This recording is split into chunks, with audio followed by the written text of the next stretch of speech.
देखो बच्चों, कल अपने कंपनी के प्रकारों की चर्चा किए थे। आज अपने कंपनी की स्थापना विधि के सोपानों की चर्चा करनी है। देखो बच्चों, कंपनी की स्थापना विधि के सोपानों को दो भागों में बांटते हैं। एक प्रवर्तन और दूसरा पंजीकरण का प्रमाण पत्र को प्राप्त करने की विधि। प्रवर्तन के अंदर 4 मुद्दे आपको तैयार करने हैं। कंपनी के प्रवर्तन का विचार, प्राथमिक एवं विस्तृत जांच, तीसरा है साधनों को एकत्रीकरण करना और चौथा है वित्तीय व्यवस्था। उसी प्रकार पंजीकरण का प्रमाण पत्र प्राप्त करने के लिए उसके 6 मुद्दे तैयार करने हैं। आवेदन पत्र, नियमन पत्र, संचालकों की यादी या सूची, संचालकों का लिखित सहमति पत्र, अन्य कंपनी में हित संबंधी निवेदन और कानून व्यवस्था के पालन का निवेदन। देखो बच्चों, अब सर्वप्रथम अपने प्रवर्तन स्थापना विधि के सोपानों में पहला सोपान है प्रवर्तन। अब उसमें देखो, कंपनी को अस्तित्व में लाने के लिए संचालक या प्रवर्तक के मन में विचार और उसके लिए पूर्व तैयारी अर्थात प्रवर्तन। मतलब कंपनी को प्रारंभ करना हो तो सर्वप्रथम विचार और उसकी पूर्व तैयारी को प्रवर्तन कहते हैं। कंपनी के प्रवर्तन पर कार्य करने वाले व्यक्ति को क्या कहेंगे? प्रवर्तक या प्रमोटर्स, स्थापक कहते हैं। इस सोपान पर अपने 4 मुद्दाओं का विचार करना है बच्चों। पहला है कंपनी के प्रवर्तन का विचार। अब देखो, जब कोई यदि व्यक्ति कंपनी प्रारंभ करना चाहता है तो उसके मन में, उसके मगज में विचार मस्तिष्क में उत्पन्न होता है।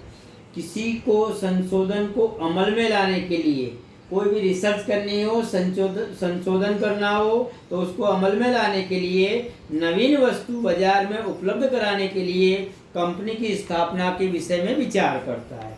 प्रवर्तन अर्थात प्रवर्तक की एक मानस संतान कही जाती है।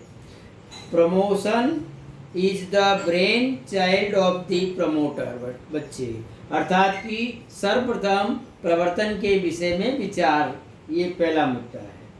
दूसरा है प्रवर्तन और विचार हो जाए उसके बाद दूसरा प्राथमिक जांच और विस्तृत जांच, क्योंकि अपने प्रवर्तन का विचार करने के बाद प्राइमरी रूप से जांच करेंगे और फिर अपने एडिशनल रूप से यानी विस्तृत रूप से जांच करेंगे, विस्तृत जांच करेंगे।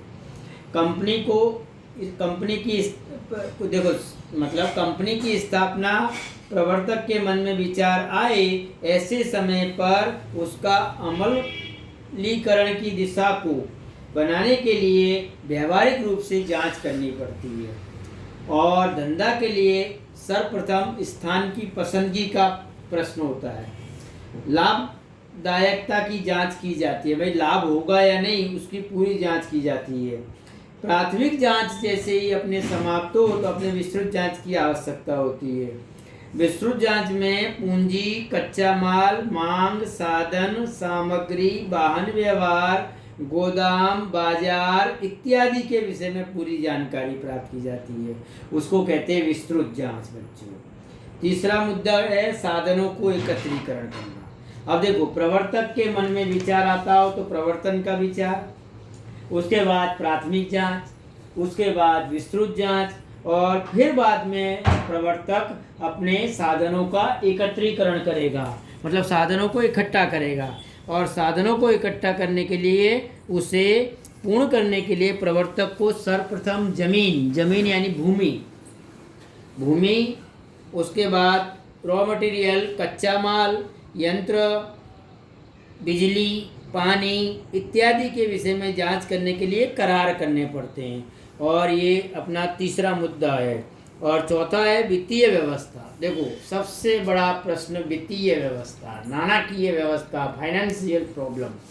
तो इस प्रकार बच्चों, सबसे पहले वित्तीय व्यवस्था के विषय में विचार करना पड़ेगा उसे, ऐसे तो, परंतु ये सब करने के बाद वह वित्तीय व्यवस्था कहाँ से कैसे करेगा, साधनों और संपत्तियों को एकत्रित करने के लिए पूंजी कहाँ से लानी, कितने ब्याज पर लानी, किस प्रकार प्राप्त करनी, यह सब विषय में विचार करना पड़ता है। उसके लिए अल्पकालीन पूंजी की आवश्यकता कितनी, मध्यकालीन पूंजी की आवश्यकता कितनी, दीर्घकालीन पूंजी की आवश्यकता कितनी, मालिकी की पूंजी की कितनी आवश्यकता पड़ेगी, उधार पूंजी की कितनी आवश्यकता पड़ेगी, इसके विषय में पूरी जांच करनी पड़ती है। और उसके बाद अंशों द्वारा पूंजी प्राप्त करनी, डिवेंचर द्वारा प्राप्त करनी, अंश यानी शेयर द्वारा, डिवेंचरों यानी ऋण पत्रों द्वारा, फिर सार्वजनिक बचत पब्लिक सेविंग्स के पास से कितना प्राप्त करना, लाभ का पुनः विनियोग करना, घिसाई कोष रखना। इस प्रकार अनेकों प्रकार से पूंजी के अलग अलग माध्यम होते हैं और वह कैसे प्राप्त करनी उसके विषय में जांच की जाती है।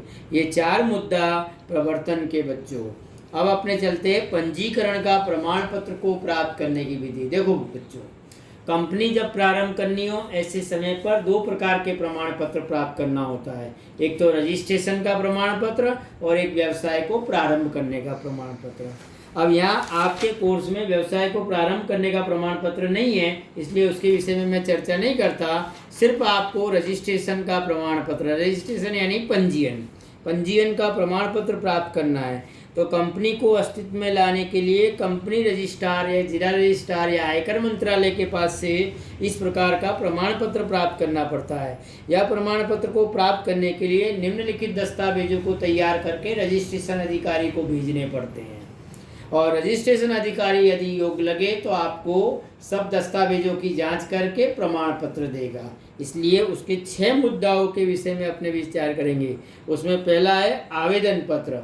आवेदन पत्र यानी मेमोरेंडम ऑफ एसोसिएशन। देखो बच्चों, यह कंपनी का आधारभूत या मूलभूत दस्तावेज कहा जाता है। यह कंपनी का एक प्रकार का बंधारण या संविधान कहा जाता है जिस पर कंपनी के भवन का भी निर्माण किया जाता है। आवेदन पत्र में विविध प्रकार की कलमों को दर्शाना अनिवार्य होता है। कलम बच्चों देखो, इसमें 4-5 कलमें हैं। पहला है नाम की कलम, कलम यानी धारा। दूसरी कलम है अपनी पंजीकृत कार्यालय के पते की कलम। तीसरी कलम है उद्देश्य की कलम। सबसे महत्वपूर्ण कलम उद्देश्य की कलम। बच्चों पूछी जाती है कि सबसे महत्वपूर्ण कलम कौन सी है, तो उस समय आपको उत्तर में लिखना है उद्देश्य की कलम। उत्तरदायित्व यानी जिम्मेदारी की कलम, पूंजी की कलम और स्थापना की कलम। इस प्रकार 6 कलम तैयार करनी है आवेदन पत्र के अंदर। अब नाम की कलम में क्या होता है बच्चों, अंशों से सीमित दायित्व वाली कंपनी को अपने नाम के अंत में लिमिटेड शब्द लगाना पड़ता है। भारत में पंजीकृत कंपनी जैसा नाम और राष्ट्रीय विरुद्ध नाम नहीं लिखा जा सकता।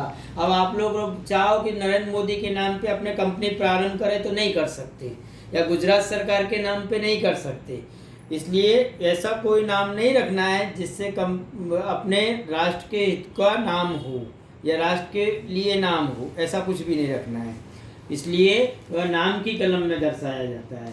फिर पंजीकृत कार्यालय के पते की कलम। देखो बच्चों, जहाँ अपनी रजिस्टर्ड ऑफिस होगी उसके पते का दर्शाना पड़ता है।